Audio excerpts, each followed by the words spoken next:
अस्सलाम वालेकुम दोस्तों, कैसे हैं आप सब। उम्मीद करती हूँ अल्लाह ताला के करम से सब खैर खैरियत से होंगे। जैसा कि हम सब जानते हैं मानसून का सीज़न अपने अरूज पर है और हर जगह बारिशें हो रही हैं। तो बारिशों के इतने प्यारे मौसम में शाम की चाय के साथ कोई स्नैक ना हो ये नहीं हो सकता। और अगर आप समोसों पकौड़ों से बोर हो चुके हैं तो आइए आपको एक ज़बरदस्त स्नैक बनाना सिखाती हूँ जो कि बड़ी आसानी से बन जाएगा और बहुत ही मुख्तसर सी चीज़ों से बनेगा। घर में पड़ी हुई चीज़ें इस्तेमाल होंगी और बेहतरीन सा स्नैक बन जाएगा और आपकी शाम की चाय को चार चांद लगा देगा। तो चलिए मज़ेदार सा आलू का स्नैक बनाना सीखते हैं जो कि इतना क्रिस्पी क्रंची और मज़ेदार होगा कि आपका मन भर जाएगा मगर नियत नहीं। तो चलिए चलते हैं अपने किचन में और मज़ेदार से आलू के स्नैक की रेसिपी को बनाना सीखते हैं। बिस्मिल्लाहिर्रहमानिर्रहीम। इसके लिए मैंने आधा किलो आलू लिए हैं, थोड़ा सा नमक और थोड़ी सी हल्दी डाल के बॉयल कर लिया है। तो स्नैक बनाने के लिए गरम गरम आलू को ही मैश करना होता है। ठंडे होने के बाद आलू मॉइस्चर छोड़ देता है जिसकी वजह से उसमें गुठलियाँ पैदा हो जाती हैं।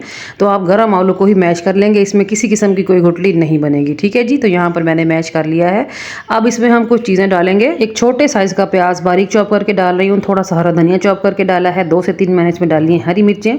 और अब मैं इसमें डालूंगी नमक 1 टीस्पून के बराबर। और नमक डालने के बाद मैं इसमें डाल दूंगी red chilli flakes, chilli powder भी डाल सकते हैं, 1 टीस्पून डाला है मैंने। 1 टीस्पून मैं इसमें डाल दूंगी जीरा पाउडर और 1 टीस्पून ही मैं इसमें डाल दूंगी सूखा धनिया होता है ना, जो उसको मैंने दरदरा पीस के डाल दिया है। सही है जी।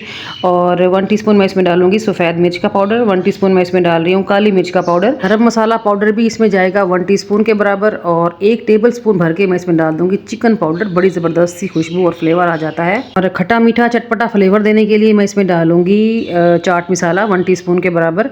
और साथ ही मैं इसमें डाल रही हूँ चावलों का आटा जो कि मैंने डाला है 3 टेबल स्पून के बराबर। चावलों के आटे से हमारे स्नैक्स में बाइंडिंग आएगी। तो इन तमाम चीज़ों को अच्छी तरह मिक्स कर लें। अगर आपको ज़्यादा खट्टा पसंद हो तो फिर आप इसमें 1 से 2 लीमू भी निचोड़ सकते हैं। सही है जी। इसको अच्छी तरह मिक्स कर लें जब तक कि ये इवन ना हो। और अगर आपके पास चावलों का आटा ना हो तो फिर यहाँ पर आप कॉर्नफ्लोर का इस्तेमाल भी कर सकते हैं, वो भी 3 टेबल स्पून ही डालेंगे आप। सही है। तो यहाँ पर हमारा बैटर रेडी हो चुका है। ये देखिए कितनी अच्छी बाइंडिंग इसमें आ गई है। तो चलिए अब हम इसके स्नैक बना लेंगे। हाथों को थोड़ी सी ऑयलिंग कर लेंगे ताकि बैटर चिपके नहीं और हम स्नैक ईजिली बना लें। उसके बाद थोड़ा सा पोर्शन लेंगे आलू का, उसको हाथों में थोड़ा सा प्रेस करें ताकि जो भी एयर वगैरह हो निकल जाए और हमारा स्नैक जो है वो बेहतरीन बन के रेडी हो। तो शेप आप कोई भी दे सकते हैं। यहाँ पर मैंने ओवल शेप के स्नैक्स बनाने की कोशिश की है, यानी कि मैंने अंडे की शेप के स्नैक बनाए हैं। तो चलिए फटाफट से सारे स्नैक बना के रेडी कर लेते हैं। तो यहाँ पर देखें जी हमारे सभी स्नैक्स बन के रेडी हो गए हैं। माशाल्लाह से कितने ब्यूटीफुल लग रहे हैं। तो आप इनको 15 से 20 मिनट के लिए फ्रीज़र में रख लें ताकि ये सेट हो जाएं। उस दौरान हम एक और काम करेंगे, हम मैदे की एक स्लरी बनाएंगे। 2 से 3 टेबल स्पून मैदा लिया है मैंने और थोड़ा थोड़ा पानी डाल के मैं इसका एक घोल बना रही हूँ।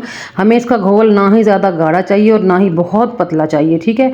मीडियम सी कंसिस्टेंसी का घोल बना लें और इसको साइड पे कर लें। और यहाँ पर मैंने ले लिए हैं ब्रेड क्रम्स, ये होममेड ब्रेड क्रम्स हैं। तो चलिए स्नैक्स को फ्रीज़र में से निकाल लिया है मैंने। अब इनकी कोटिंग करेंगे हम। सबसे पहले मैदे वाली स्लरी में कोट करें एक स्नैक को दोनों तरफ से। उसके बाद इसको आप लोगों ने ब्रेड क्रम्स में कोट करना है अच्छी तरह। ठीक है जी। मैदे वाली स्लरी में थोड़ा सा ध्यान से डिप कीजिएगा क्योंकि स्नैक जो है वो काफ़ी सॉफ्ट है तो टूट भी सकता है। उसके बाद हम इसे कोट करेंगे ब्रेड क्रम्स में। ठीक है जी।